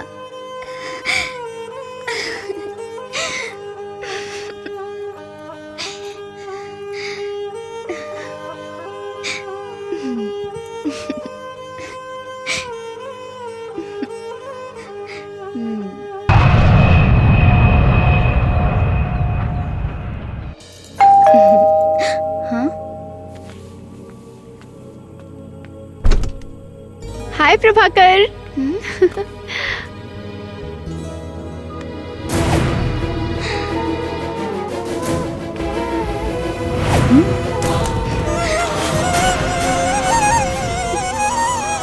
प्रभाकर ई के हवे?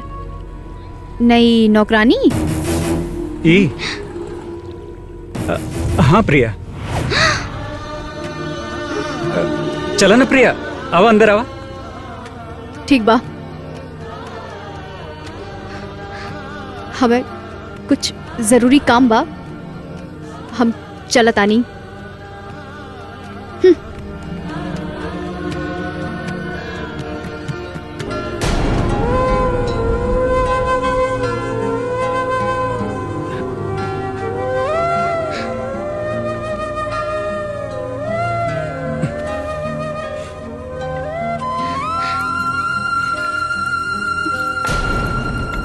प्रभाकर, तू हमरा से कुछ तो छुपा रहल बाड़ा। एकर पता तो हम लगा के रही। हमरा जीते जी तू केहू और के हो जा, ई हम होके ना देब। प्रभाकर, हम तोहरा से बहुत प्यार करीला। आई लव यू प्रभाकर।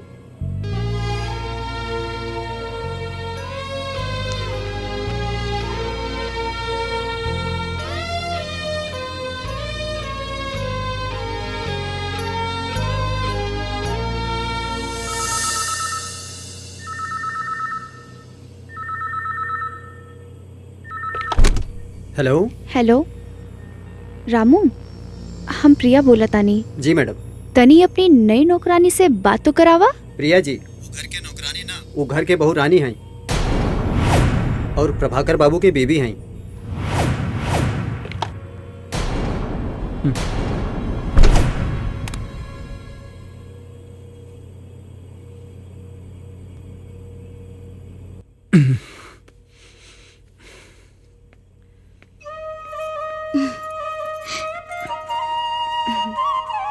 ए जी, ये मिठाई खा के पानी पी लीजिए।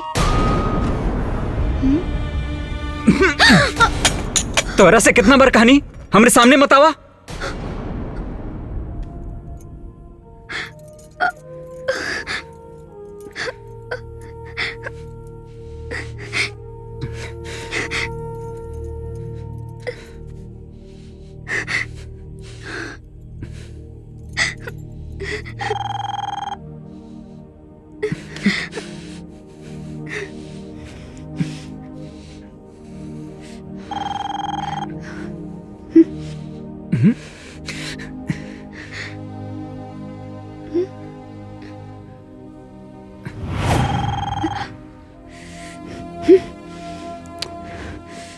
हेलो प्रिया, फोन मत कटिया। हम दिन भर तोहरा के सैकड़ों बार फोन कैनी है, बाकी तोहर मोबाइल हमेशा बंद ही रहल।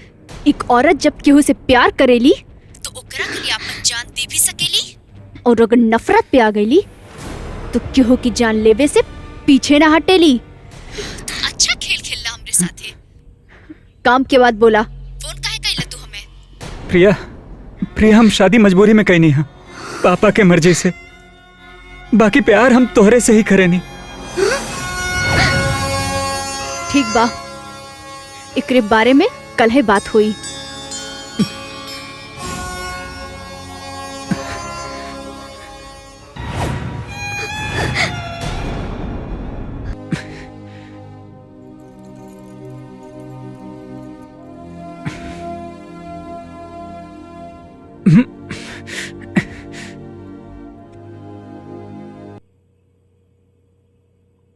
बंद करा ये सब नाटक।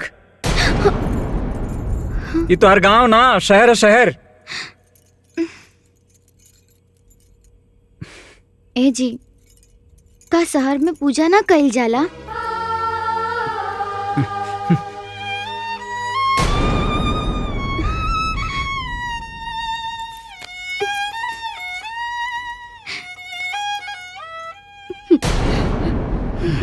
ला भैया, 1 महीना हो गया तहार जीजा के मुअले। बाकी ऐसा लगा था जैसे वो कमरा में सुतल बड़। अरे बहना, जवन भाईल वो भूल जा। ई सोचा कि प्रभाकर ओके लेके मुंबई गई, जे अभी ले कोनो समाचार ना दिहलस। कहीं वो कंगाल के बेटी के अपना तो ना लेलस। ना भैया, हम प्रभाकर के आंख में माधुरी के प्रति नफरत दिखले बानी। अरे वो उदय भनवा बाना अपन बेटी के शादी करे के तैयार बा, वो तेल लगा के। हाँ।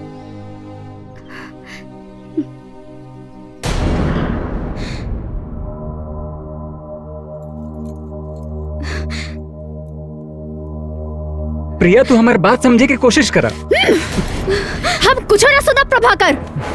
जब तक ये कलमुही घर में रही, हम ही ना आइब। और अगर तोहरा की इतनी प्यारी बा तो हमरा के भूल जा। तू हमरे साथे ऐसे खिलवाड़ काहे कैला? प्रिया, तू शांत हो जा। कैसे शांत हो जाए प्रभाकर?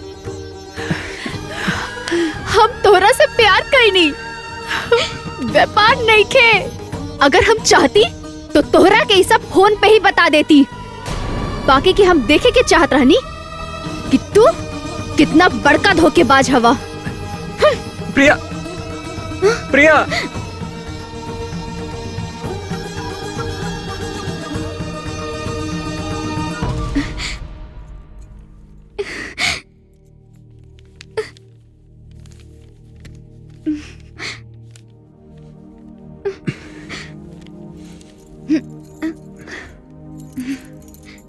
माधुरी, सुना, बैठा ना। माधुरी, जिंदगी तब्बे अच्छा लगेला जब हंसी खुशी से जियल जाए। और हम तोहरा से शादी ना करती अगर पापा का मर्जी ना रहत।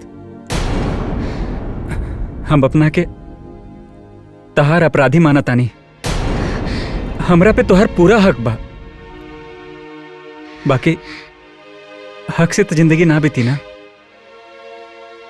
हमार शरीर तोहार हो सकेला, बाकी हमार दिल तब प्रिया के पास बाना। यही से हम चाहता नहीं कि तुम सुखी रहा और हम हो सुखी रहे।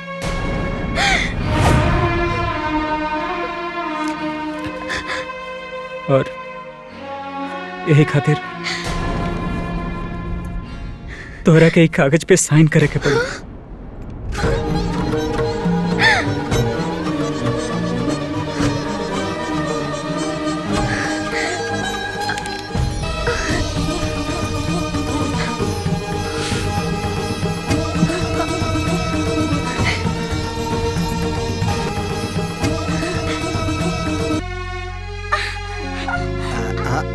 हाँ भाई माधुरी, चोट लग गई ला, उठा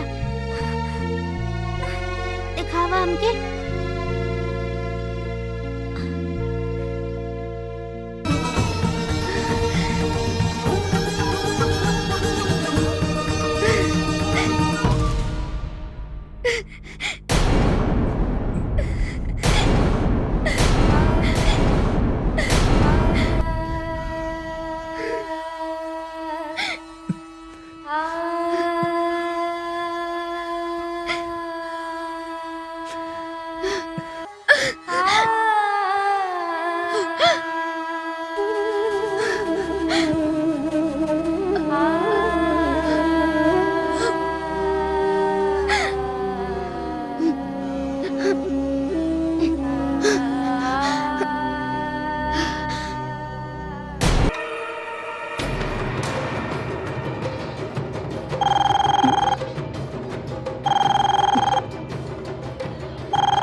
हेलो।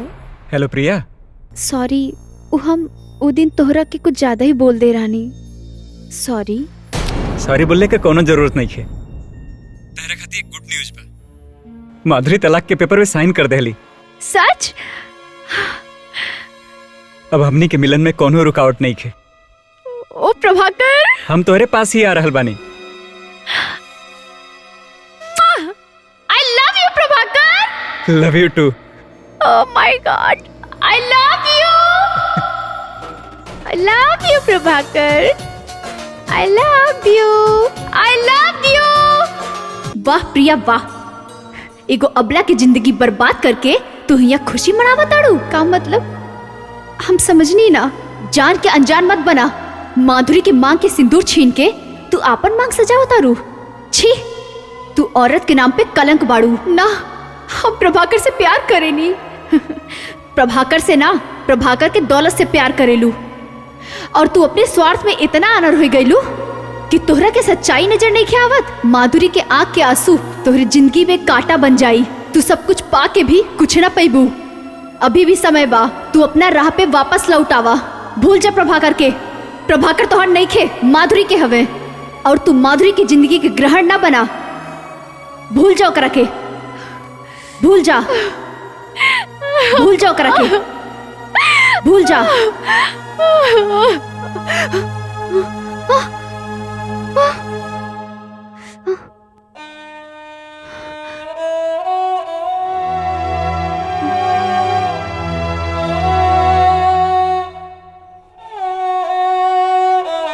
सही हुआ। आखिर शादी मैं किसी का घर बर्बाद करने वाली होती कौन हूं, लेकिन अब ऐसा नहीं होगा। मैं ऐसा होने नहीं दूंगी। मैं उसकी जिंदगी से काफी दूर चली जाऊंगी। प्रिया, प्रिया, ओ प्रिया,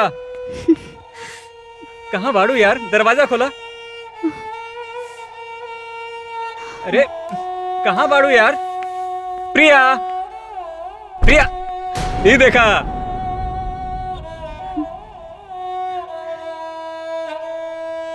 प्रिया, क्या बात है प्रिया? तोहरा के तो आज खुश होके चाहिए और तू उदास हो। प्रिया, हाई देखा, माधुरी तलाक के पेपर पर साइन कर देली।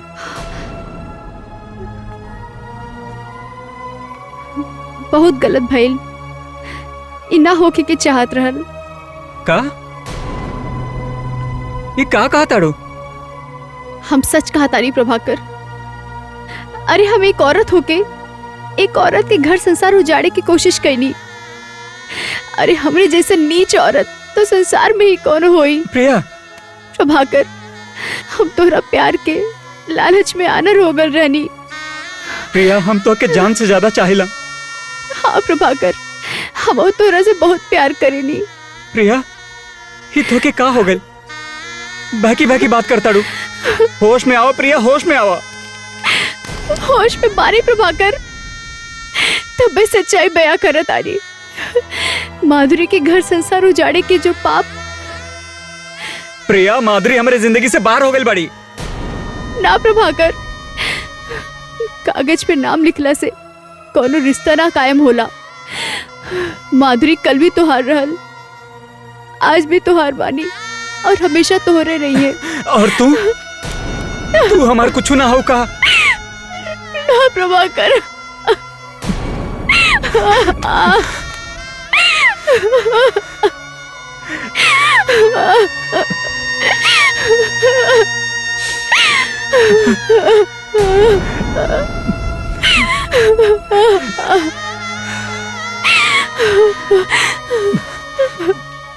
तो हमरा के भूल जा प्रभाकर।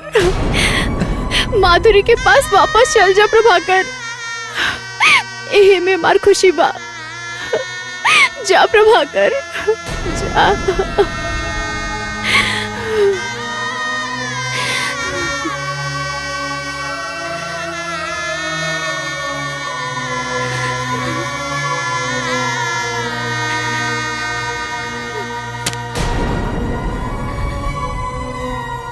प्रिया आज हमरे नजर में तुम्हारी इज्जत कोनो देवी से कम नहीं खे।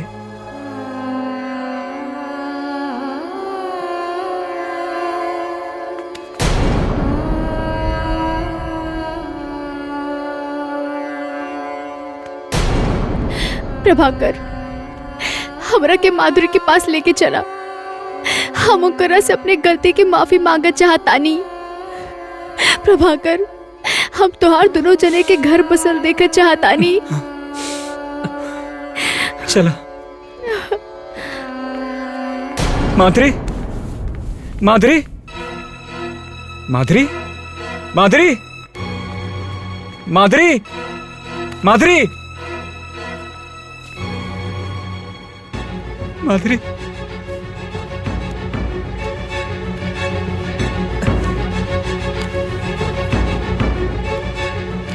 हे भगवान, ये का हो गल हमरे हाथे? अब हम माधुरी के कहाँ खोजें? रामू। जी मालिक। माधुरी कहाँ बाड़ी? मालकिन तो गांव गईल बने। हम रोके के तो बहुत कोशिश करनी, बाकी वो कहने के हमार गाँव में गईल बहुत जरूरी बा। तू अपना मालिक के ख्याल रखिया, उनके कोनो तकलीफ ना होके के चाहिए।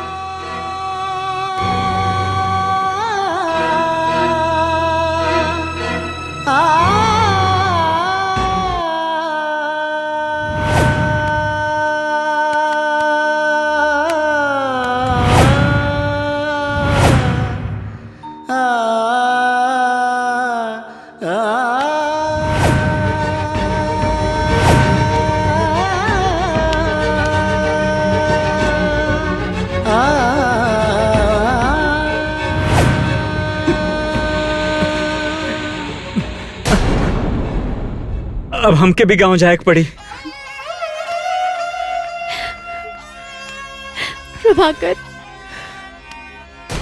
हम तोहरा से वादा करत आनी कि हम तोका तोहरे माधुरी से मिला के रहब।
के है?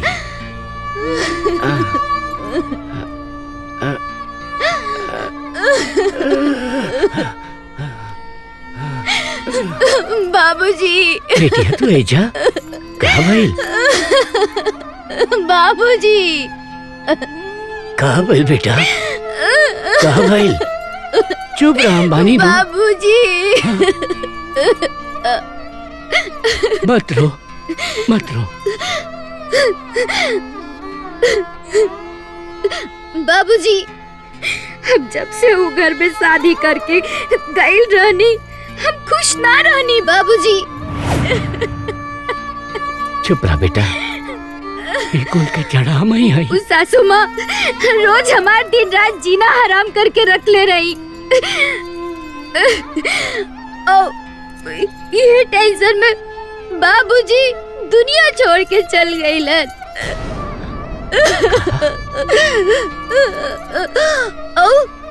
प्रभाकर हमरा के डिवोर्स दे देलन बाबूजी।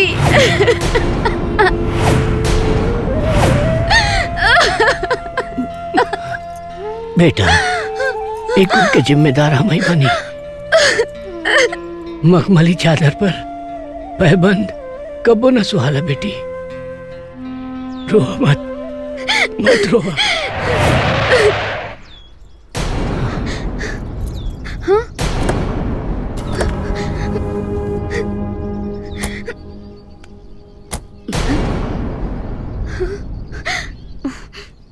बहिना, अरे मधुरिया तो फिर वापस आ गई।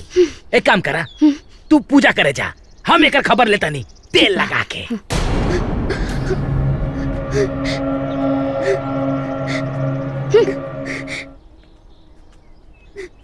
का बहू रानी, तू वापस आ गई वो अकेले? अरे खबर कह देले हो तू तो हम स्टेशन पे गाड़ी भेज देले रहती वो तेल लगा के। नटवर, गाड़ी तो अपनन खातिर भेजल जाला, हमार बेटी तो तोरा खातिर पराया हो गई बिया ना। अब हमरा के समझ में आ गई कि दोस्ती भी अपन औकात में करे के चाही। बड़ा नीमन बात बतियावत थड़ा हो। इहे पहले जनले होता कि औकात में सब काम करल जाला तो ई फूल जैसन बेटी के जिंदगी ना खराब करता। एक काम करा, इहे से पूछला तेल लगा के।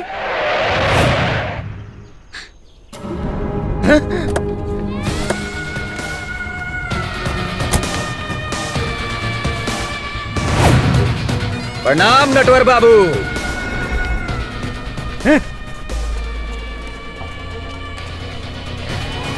ओ का है ना नटवर बाबू, जे का केहू न ताके ओका अपने आँखी में बसई है बाके। हम मानी ना काका, माधुरी के हाथ थामे खातिर। बंद कर अपन बकवास।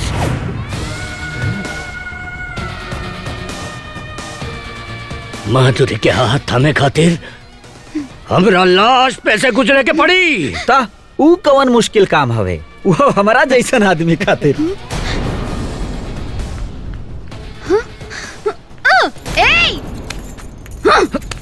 छोड़। मिर्ची तो झुरा गई बा, बाकी तिताई उतने बा। हाँ? रानी, जवन चीज बाके पसंद कर लेवेले ना, ओकरा के मिलावे खातिर पूरी कायनात ओकर मदद करेला। अरे छोड़ हमरा बेटी के। अरे आज हम गैर मंदिर में तोरा बेटी संग शादी करब। ए छोड़ हमरा बेटी के। बाबूजी। ए छोड़, बाके बेटी। चल बाबूजी। अरे छोड़ हमरा बेटी के।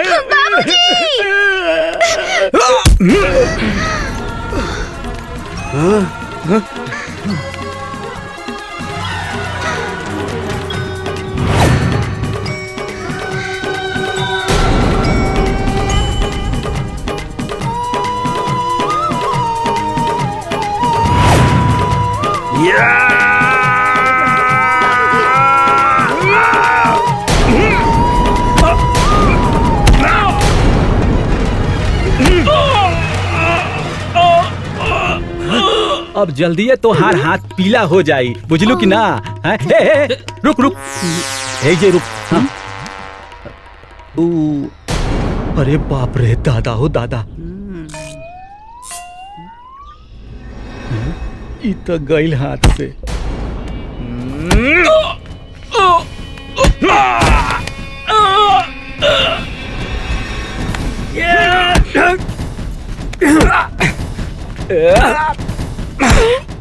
आवा बिटिया, एजा खड़ा रहा, आराम से चुपचाप देखा।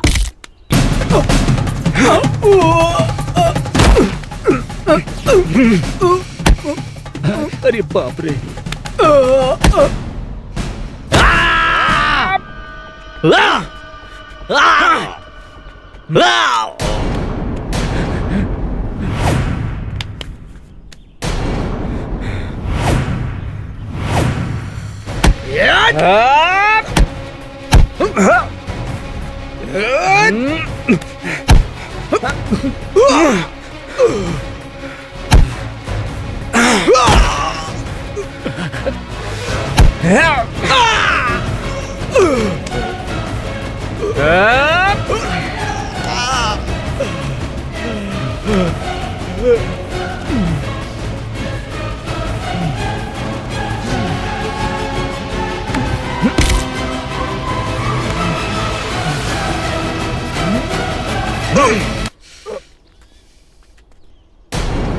बाबूजी,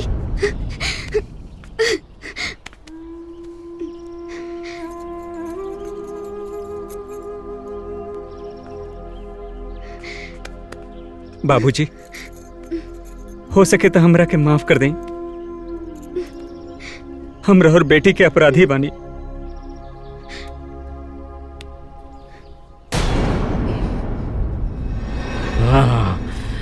अरे बिटिया तू टेंशन मत करा, तोहरा बदे दूसर करोड़पति लड़का देखे, बहुत दिमाग देले बड़े बाबा हमरा के। लेकिन बाबूजी, अरे तू चिंता मत करा, चलो बैठा बैठा, हमरे लगे लड़का के कमी बा।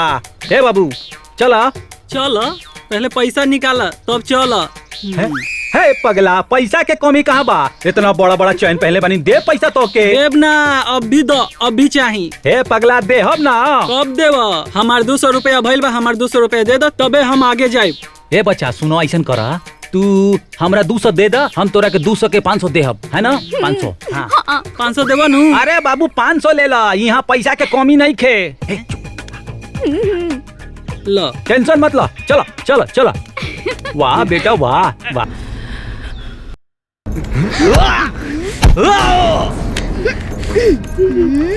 मारा। अरे माई रे, अरे माई रे, अरे माई रे भाई, अरे बाप रे बाप, अरे माई, अरे माई, अरे माई रे माई, अरे बाप रे बाप, अरे माई। प्रिया, ई का भइल? अरे प्रिया, ई का भइल? प्रिया, प्रिया। दीदी, आज से हम तोहार सुहाग तोरे हम हवाले करत आनी। अपने प्रभाकर के देवता बना के रखिया। गलती गलती तो हमरा से ही भइल। जे हम प्यार कईनी, हमेशा कुर्बानी संसार में मीरा के ही देवे के पड़ेला। दीदी,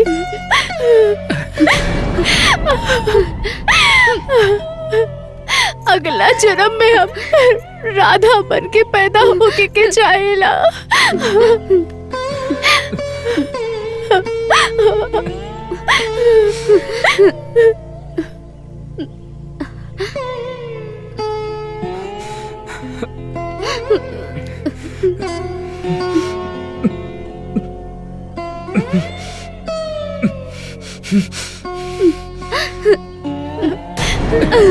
दीदी, आज से नई रस्म और नई कसम के साथ अपन अमानत संभाला।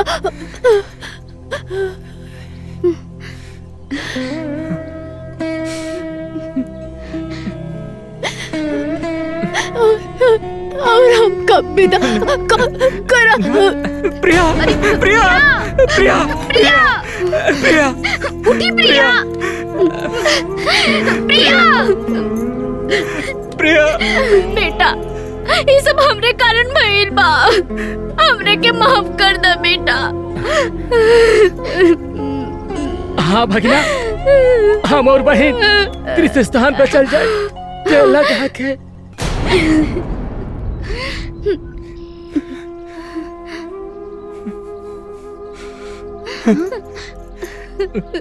हाँ प्रभाकर, मैं ही प्रिया का ट्रीटमेंट कर रहा था। मुझे पता था कि प्रिया को ब्रेन ट्यूमर है।